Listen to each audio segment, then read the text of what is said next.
خواجہ معین الدین چشتی اجمیری، آپ ایران کے اندر سنجر ایک خوبصورت گاؤں تھا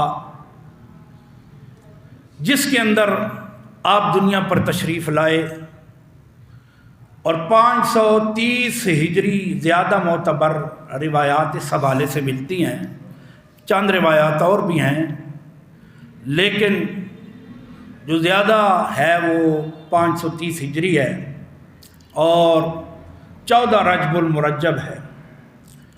جس نسبت سے آپ کو سنجری کہتے ہیں، وہ سنجر آپ کی جائے پیدائش کا اور آپ کا آبائی علاقہ ہے جو ایران کے اندر موجود تھا۔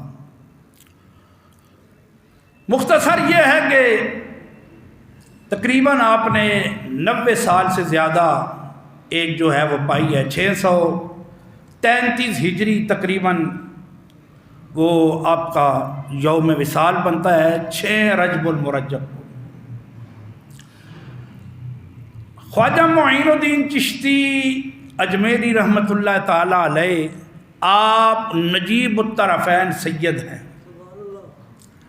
نجیب الطرفین کا مطلب یہ ہوتا ہے کہ حسنی اور حسینی، والدہ کی طرف سے حسنی ہیں اور والد کی طرف سے حسینی ہیں، اور یاد رکھ لو یہی شان پیران پیر پیر دستگور محبوب سبحانی قطب ربانی قندین نورانی حضرت سیدنا شیخ عبدالقادر جیلانی الحسنی الحسینی رضی اللہ تعالیٰ عنہ، آپ کی بھی یہی شان ہے، آپ بھی نجیب الطرفین سید ہیں۔ پرلطف بات یہ ہے کہ غوث اعظم کی شان ہو یا غریب نواز کی شان ہو، سبحان اللہ، یہ بڑی خاص ایک پوائنٹ یہاں پہ میرے ذہن میں آ رہا ہے جو میں آپ حضرات کی خدمت پہ پیش کرنا ضروری سمجھتا ہوں کہ دونوں مرکز و محور ولایت ہیں، چاہے چشتی ہیں یا قادری ہیں۔ پیران پیر محبوب سبحانی سیدنا شیخ عبدالقادر جیلانی کی شان و عظمت دیکھیں، اور اسی طرح سے خواجہ معین الدین چشتی اجمیری رحمہ اللہ، آپ کی شان و عظمت بھی دیکھ لیں۔ جو خاص بات ہے، جو پوائنٹ دینا چاہتا ہوں وہ یہ ہے کہ یہ دونوں حسنی حسینی سید ہیں، اور اس کی جو بات میں اس حوالے سے عرض کرنا چاہتا ہوں وہ یہ ہے کہ سلسلہ نقش بند کے بے تاج بادشاہ شیخ احمد فاروقی سرہندی، جن کو حضرت مجدد الف ثانی کہا جاتا ہے، وہ فرماتے ہیں اصل میں بات یہ ہے کہ یہ جو سلسلہ ولایت ہے، اور ولایت میں بھی جو ایک انتہا ہے ولایت کے اندر، اس کو قطبیت سے موسوم کیا جاتا ہے۔ توجہ ہے نا سارے حضرات، اس کو قطب کہا جاتا ہے۔ تو فرمایا قطب جو ہے ہمیشہ سے حضرت علی سے چلتا چلتا سادات میں ہی رہا ہے۔ انہوں نے کہا کہ غوث ہیں وہ بھی حسنی حسینی ہیں، اب نائب رسول اور سلطان الہند ہند الولی اور نائب النبی عطا رسول غریب نواز، یہ سارے لقب در محمد رسول اللہ سے عطا کیے گئے۔ فرمایا ان الذین آمنوا وعملوا الصالحات سیجعل لهم الرحمن ودا، ان کی شان و عظمت کا عالم یہ ہے. ایمان تو اعمال صالحہ، یہ تو جناب علی بڑی بات ہے. ان کے بارے میں قرآن کریم برہان رشید صحیفہ انقلاب نے جا بجا ان کی نشانیوں کو بیان فرمایا والذین یبیتون لربہم سجدا وقیاما.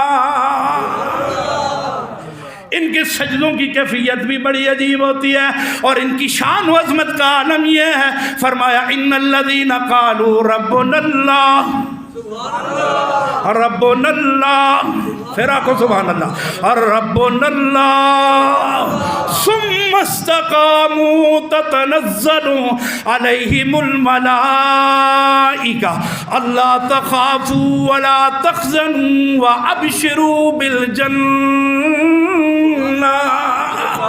وابشروا بالجنة التي كنتم توعدون. جناب علی یاد رکھ لو، ربنا اللہ کہنے کا انداز اپنا اپنا ہے. کہتے تو سب ہی رب رب ہیں، مگر کوئی کہتا ہے تو اس کو پتہ نہیں ہوتا کہ آواز آئی کہ نہیں آئی. مگر کچھ ایسے ہیں کہ جو رب اللہ کہتے ہیں اس پہ استقامت حاصل کرتے ہیں. جب وہ رب کو پکارتے ہیں تو میرا رب فرماتا ہے لبیک یا عبدی. کبھی والذین یبیتون لربہم سجدا وقیاما کا مصدر اور مصداق بنتے ہیں. اور ترجمہ یوں سن لیجئے میرے سید نصیر الدین نصیر رحمۃ اللہ علیہ کے قلم اور زبان سے. آپ فرماتے ہیں کہ کون جانے کون سمجھے کون سمجھائے نصیر والذین یبیتون لربہم سجدا وقیاما. ارے کون جانے کون سمجھے کون سمجھائے نصیر عابد و معبود کی جو گفتگو سجدے میں ہے. وہ جو اس زمانے کا راجہ تھا نا، وہ ہندو تھا، بڑا کچھ اپنے آپ کو کہلاتا تھا. مختصر یہ ہے کہ جب آپ نے وہاں پہ پڑاؤ کیا تو وہ اس کے اونٹ بٹھانے کی جگہ لوگ آئے اس کے چانے، کہا جی رات کو یہاں اونٹ بیٹھے گے، اٹھو. جب اونٹ آئے تو بیٹھ گئے. فرمایا ہن بیٹھے ہی رہن گئے. وہاں سے اٹھے، انا ساغر جھیل ہے وہاں پہ ڈیرا لگایا. انہوں نے کہا ہم پانی نہیں بھرنے دیں گے. میرے سید نے کیا کیا، اپنے ایک درویش کو مرید کو کہا جاؤ میرا لوٹا لے جاؤ اور بھر کے لے آؤ. آپ نے لوٹا بھرایا تو ساری جھیل لوٹے میں بند. اچھے جی عقل نہیں مندی. میں کہ رسول اللہ کا معجزہ صلح حدیبیہ پہ جب حضور نے لوٹا بھرایا تو اس میں اپنا دست اقدس رکھا تو کتنے سو صحابہ نے اس سے وضو کیا، غسل کیا اور پیا. اگر معجزے کو دیکھو تو لوٹے کا پانی اگر لاکھوں استعمال کرے تو کافی اور شافی ہوتا ہے. وہ معجزہ مانا جائے تو پھر کرامت انہی کے پوتے کی تو ماننی پڑے گی. ذرا بولنا پیسی. میں نے کہا حضور اگر آپ معجزہ مانتے ہیں کہ جی وہ تو ہے، تو میں کیا پھر کرامت بھی ہے. اگر معجزہ حق ہے تو پھر کرامت بھی حق ہے. اور معین الدین چشتی اجمیری کا سید ہونا بھی حق ہے. اور انا ساغر کی ساری جھیل بند کرنا حق ہے. اور بڑے بڑے پورے ہندوستان کا جو جادوگر تھا آپ نے اس کو بلایا. جب وہ آیا نا تو پہلی نگاہ ڈالی تو سارے منتر شنتر بند. میرے سید تاجدار گولرا سے مولوی حسین علی نے مناظرے کا جناب وہ بڑی باتیں کرتا تھا علم غیب پہ. جب یہ وہاں پچنا میاں والی کی طرف ہے، وہاں پچنا وہاں کے رہنے والا تھا. میرے منور کے اندر یہ واقعہ ہے. جب وہ بات کرنے لگے تو استاد غازی صاحب تھے اس زمانے کے، ماشاءاللہ حضور اعلیٰ کے ساتھ ہوتے تھے. جب وہ آیا مناظرے کے لیے تو حضور نے فرمایا مولانا غازی صاحب یہ محترم علم غیب پہ مناظرہ چاہتے ہیں, ان کو پوچھو کہ کلی ہے یا جزئی پہ مناظرہ کریں گے. اگر میں کلی جزئی کی طرف چلا گیا تو من ٹوٹل میرے پاس 6 ہے یا 7 ہیں. میں توجہ چاہوں گا. آپ نے ایک نگاہ ڈالی, حسین علی مولانا صاحب وہاں پہ خالی. اے بھی گل یاد رکھیو, اے جس طرح پردے نے تے خالی بھی کر دینے, اور بولنا پیسی ذرا, جیسے یہ بھر دیتے ہیں خالی بھی کر دیتے ہیں. وہ بڑا منتری آ گیا جناب علی, کیا نام تھا اس کا, راجپال اجے پال. وہ آ گیا, اس نے بڑا کچھ پڑھنا شروع کیا. آپ کے حصار کے اندر داخل نہ ہو سکا.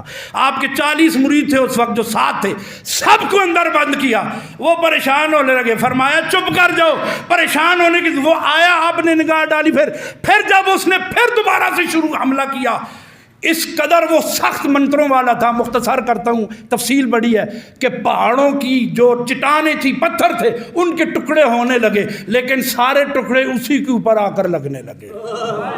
پھر جب وہ اڑنے لگا, آگ برسانے لگا, اپنے درویش سے فرمایا میرے جوتے اٹھاؤ اور اس کی طرف پھینک دو.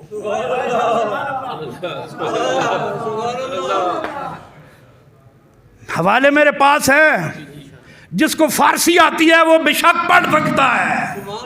مختصر کرتا ہوں, سامعین رضی وقار, جب آپ نے اپنا جوتا اس کی طرف بھجوایا, اس کے سر میں بجنے لگا, اور بجا بجا کے ارے معین الدین چشتی سید کے قدموں میں لایا, اور آ کر توبہ کر کے مومن بندہ ہے, مسلمان بن گیا.